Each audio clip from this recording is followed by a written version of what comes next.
ہمارا باپ کہاں بیچارہ کھڑا ہے، وہ تو انتظار میں تھا کہ کوئی 10 منٹ میرے پاس بیٹھے گا، توجہ ہی نہیں، جذبات کا خیال ہی نہیں۔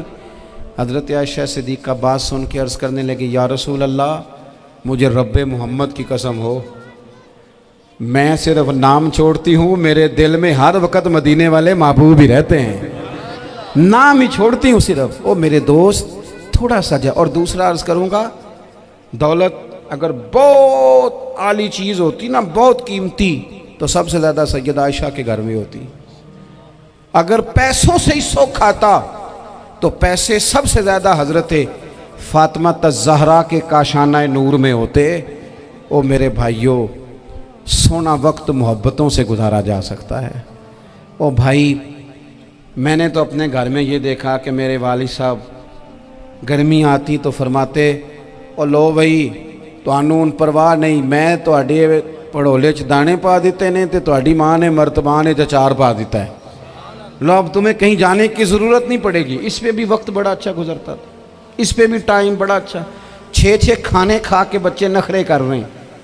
میں نے اپنے والد صاحب سے ایک دن کہا، میں کہ ابا جی تانوں پسند کی ہے؟ فرمان لگے، پتر جے تے لگی ہوئے بھوک پھر تے ہر شے، اور اگر بھوک نہ ہو تو پھر نخرے ہی نخرے ہیں، پھر کیا پسند ہونا ہے؟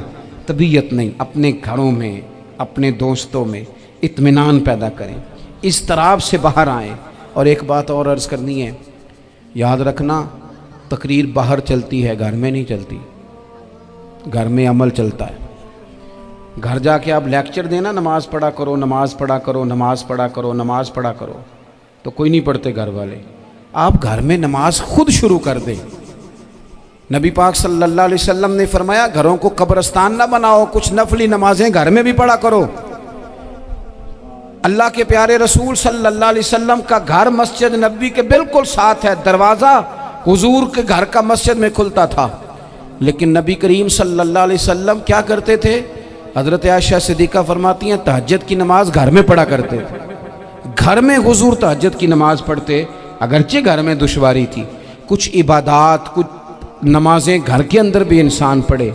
توجہ کرے، ویسے تو ہم ایک اذان سن چکے ہیں، لیکن یہ کوئی زیادہ ہی قریب ہے، اسے بھی سن ہی لیا جائے۔ اچھا جی، سن لیں جی، اذان سن لیں۔ ویسے ایک ہی اذان سننا ضروری ہوتا ہے جب زیادہ ہو رہی ہوں، میں بھی بس بات سمیٹنے ہی لگا تھا، اذان کو مکمل ہو لینے تھے۔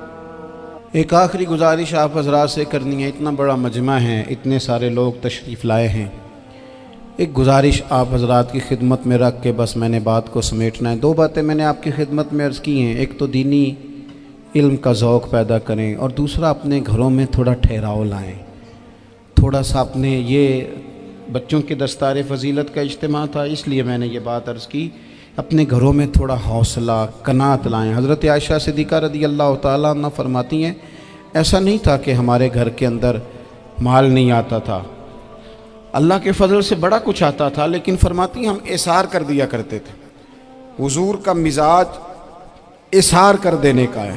یاد رکھنا، شمع سے اگر کئی شمع جل جائیں تو اس کی روشنی میں کبھی کمی نہیں آتی، ہزاروں دیے بھی جل جائیں تو یہ دیے ماند نہیں پڑتے۔